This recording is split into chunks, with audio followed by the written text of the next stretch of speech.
Now, it has been a bad week for the U.S. economy. New jobs numbers revealed today showed that we had the worst private sector job growth in 8 months in the U.S. It knocked the unemployment rate up from 9% to 9.1%.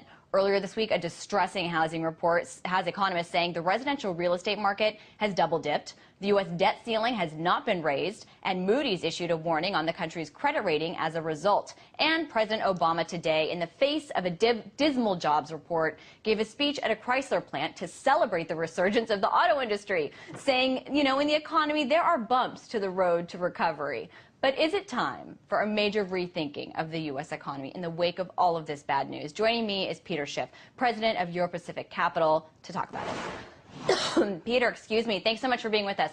First of all, I want to take a look. You know, we always hear these jobs numbers reports. They're better this month. They're worse this month. But I want to look at this chart, and I hope that they printed it out for you. If we could put it up, the unemployment chart.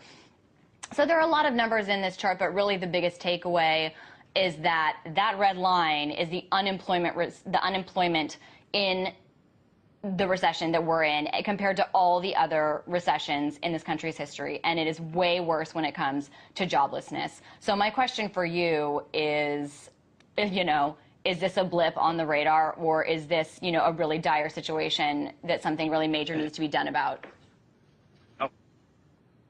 It's dire. The reason that chart looks as bad as it is because we're not in a recession this time. We're in a depression.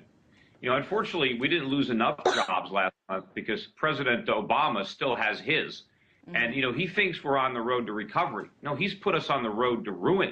You know, he's there, you know, bragging about how the government saved the auto industry. They put the final nails in the coffin of the auto industry. We would have a much better auto industry if we had allowed them to go through a legitimate restructuring through bankruptcy. Instead, all we did is turn the keys over to the auto industry, to the UAW. And now we're going to have a less competitive auto industry than would have been the case had we allowed the market to do it. But, you know, the data that we've been getting for the last several weeks, and of course today's data, you know, merely solidifies that with the weak jobs numbers, is that the effects of trillions in government stimulus are wearing off.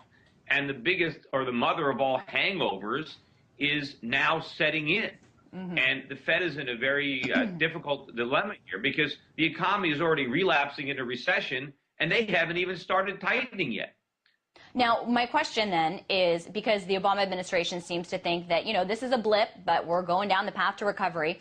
But is it time for a major rethinking? What about, for example, letting China invest? China wants to invest. Sweden, for example, saw first quarter growth of 6.4% this year. And some of their big companies, you know, Volvo's now in the hands of the Chinese. Reports say a Chinese company came to the rescue of Saab. Would letting China invest in the U.S. help? Well, they're already investing heavily. Unfortunately for the Chinese, they're investing in the wrong areas. They're buying U.S. government bonds, which is not helping us or the Chinese because it's helping to grow our government.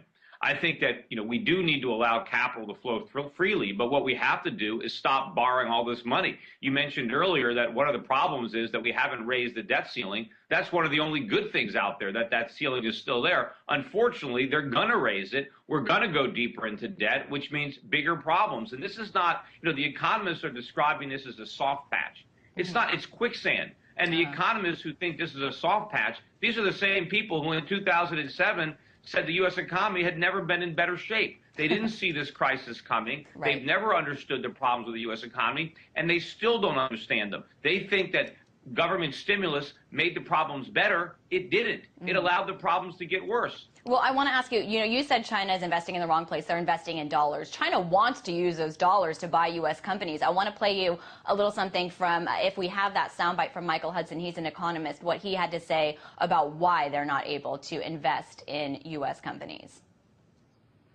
They wanted to reciprocate and buy U.S. companies, just as the U.S. wanted to buy China. The U.S. says, we will not let you buy filling stations here or refineries. You can't buy in America. We can buy in you. You can't buy in America. You have foreign takeovers all the time of U.S. companies, but they're European takeovers, or they're takeovers by friendlies. So obviously, America views China as a potential enemy.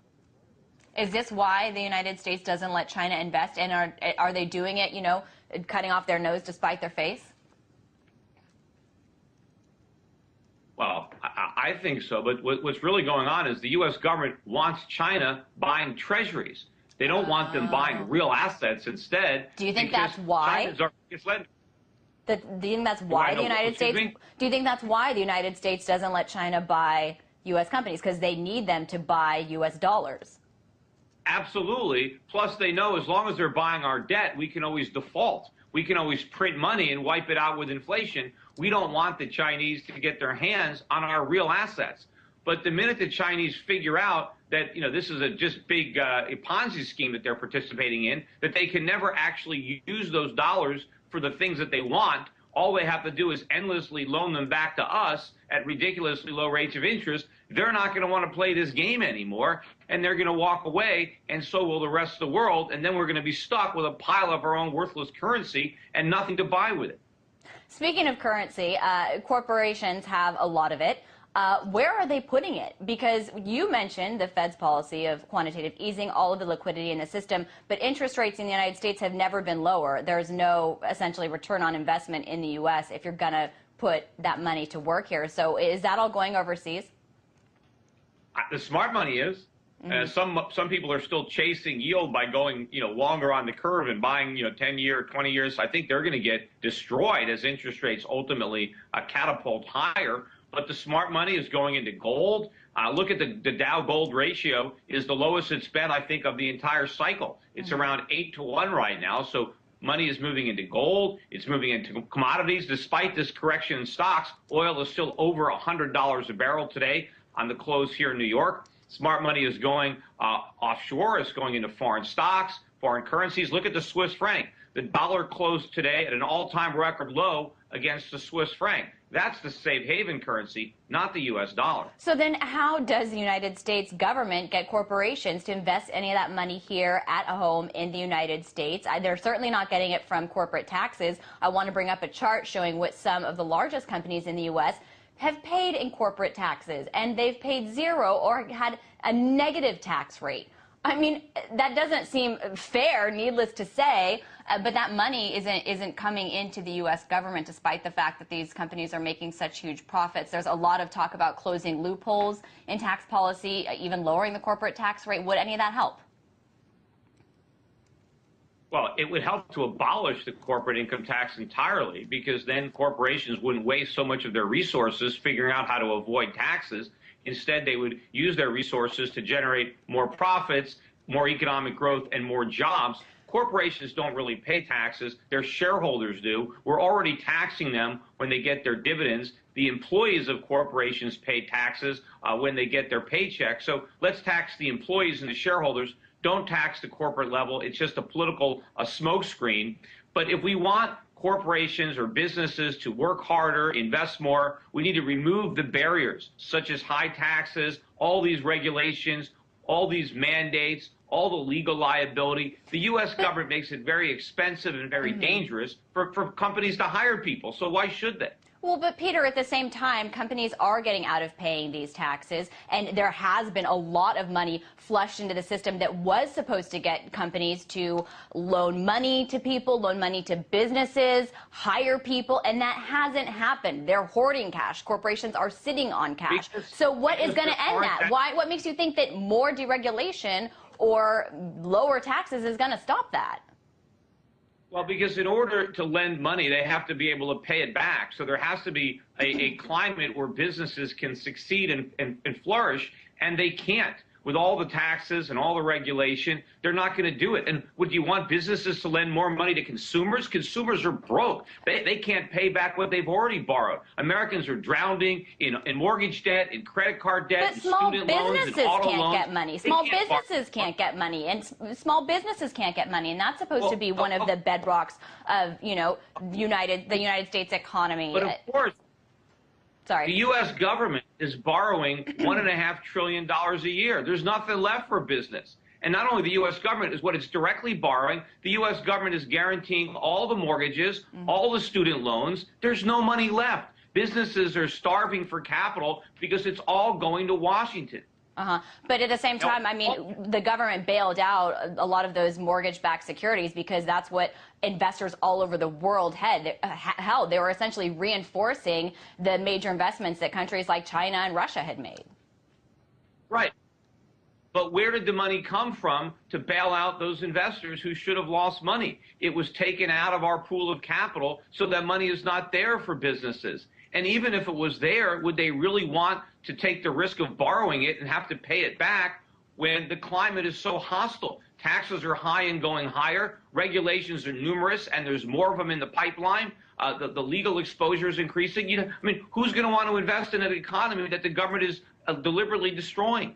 Here's what I don't get, though, Peter. Corporations have had record profits at the same time that millions of Americans have lost their jobs and become more productive. So I don't understand how can you balance what you're saying, which is that this is a hostile environment for corporations in which they can't profit, with the fact that corporations have seen record profits and CEO pay has gone through the roof.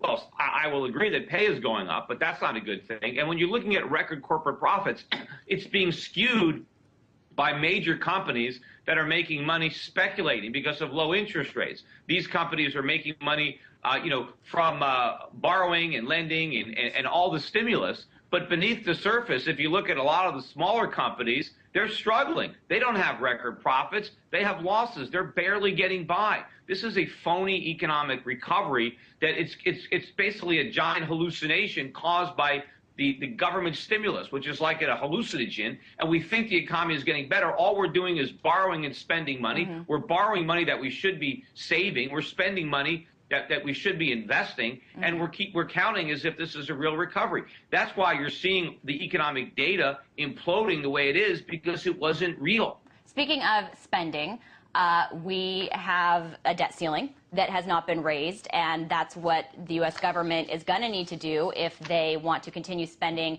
the money that they've committed. We've seen Moody's issue a credit warning this week over the U.S. debt ceiling disagreements. As someone who ran for Congress, do you think that there will be an agreement on debt reduction with lawmakers that they're trying to negotiate? Do you think that this Moody's warning will light a fire under their, butts to raise the debt ceiling quicker, sooner than later, and to reassure international investors that they'll do what they need to in order to spend the money they've committed? Unfortunately, it's our money they're spending, and although a lot of it is just being printed by the Fed, but unfortunately they will raise the debt ceiling. They do not have the political courage to do the right thing and not raise the debt ceiling and force Congress to cut spending. We cannot keep all the promises that have been made. Congress needs to level with the American public about that and start making the cuts. But given the renewed weakness in the economy, given the down move in the stock market, I'm sure that the politicians are going to come together and decide that we need to continue the artificial stimulus, that we can't cut back on government spending. They are going to do the wrong thing. What's dangerous is not failing to raise the debt ceiling, but raising it and continuing down the path that we're on. The only solution is to slam on the brakes. We're heading off the edge of a cliff, and Congress, if they take off the debt ceiling or raise the debt ceiling, that's the equivalent of stepping on the gas. We don't need more gas. We need to slam on the brakes. Just yes or no question, because we're out of time, but slamming on the brakes, wouldn't that mean derailing the entire global financial system? Derailing it, it's going over the edge of a cliff. We got to derail it. We can't build a real economy until we allow this phony one to implode. The thing is, at least we can drive the economy into a ditch, which is better than letting it go off the cliff, and then we can start repairing it or allowing the free market to repair it, because right now we're headed for a huge disaster. All right, so you think the Obama administration should break some more promises to the global financial system. They certainly seem to have broken some for the American people when it comes to the economy and those bad numbers that we were just looking at. Not sure which promise you're referring to, but he's certainly broken any promises he made to get the economy going or to get the government out of the way. All right, Peter, we're out of time. I want to thank you so much for being on the show today. He's president of Euro-Pacific Capital.